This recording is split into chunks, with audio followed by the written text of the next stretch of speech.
అంగన్వాడీ పోస్టుల భర్తీకి green signal. దశల వారీగా 15,888 టీచర్లు అండ్ హెల్పర్లు పోస్టుల భర్తీకి తొలి విడతలో 5,000కు పైగా పోస్టులు, 3,000 మంది టీచర్లు, 2,000 మంది ఆయాలు భర్తీకి కలెక్టర్లకు ఉత్తర్వులు.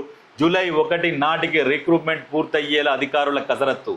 మెరిట్ ప్రాతిపదికన పూర్తి పారదర్శకంగా ఎంపిక ప్రక్రియ.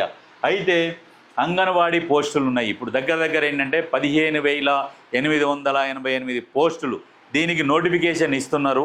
అయితే ఇప్పుడు దాంట్లో ఏంటంటే రిటైర్మెంట్ అవుతున్న వాళ్ళు కావచ్చు, ఇంకా కొన్ని ఏరియాలలో టీచర్లు లేక, ఆయాలు లేక అన్ని ఇబ్బందులు.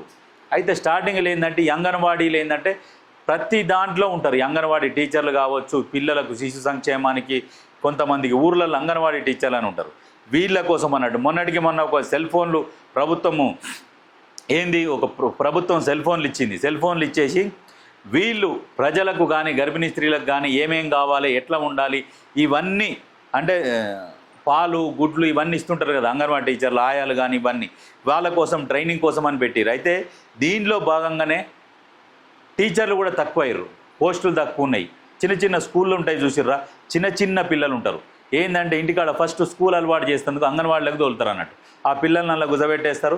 జర్రసేపు అట్లా ఏంటంటే అలవాటు కావడం కోసము వాళ్ళకు పెట్టి మళ్ళీ తీసుకొని వస్తారు చూడు. అటువంటి స్కూల్ కావచ్చు, మళ్ళీ గర్భిణీ స్త్రీలకు కావచ్చు, ఇటువంటి ఆయాలకు కావచ్చు.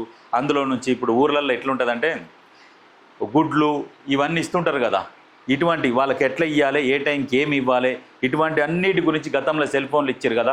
సెల్ ఫోన్లు ఇచ్చి దాంట్లో ఒక యాప్ డౌన్లోడ్ చేసి యాప్ ప్రకారము ఏమేం చేసుకుంటూ పోవాలి, ఎట్లా చేయాలి, టైం టేబుల్ ప్రకారము చేయాలనేది గతంలో ట్రైనింగ్ ఇస్తున్నారు. అయితే దాంట్లో భాగంగానే ప్రభుత్వం కూడా ఏం చేస్తున్నదంటే ఇప్పుడు టీచర్లు తక్కువయ్యారు, ఆయాలు తక్కువయ్యారు, ఇవి కూడా భర్తీ చేసి మంచిగా ప్రజలందరికీ మంచి చేయాలన్న ఒక ఉద్దేశంతో తొందరగా పోస్టులు కూడా భర్తీ చేస్తున్నారు. ఎవరెవరైతే అర్హులు ఉంటారో వీళ్ళందరూ అప్లై చేసుకోవచ్చు. మంచి జీతాలే ఉన్నాయి కదా, మంచి జీతాలు ఉన్నాయి కాబట్టి ఎవరైతే అర్హులు ఉన్నారో అప్లై చేసుకుంటే చాలా మంచిది.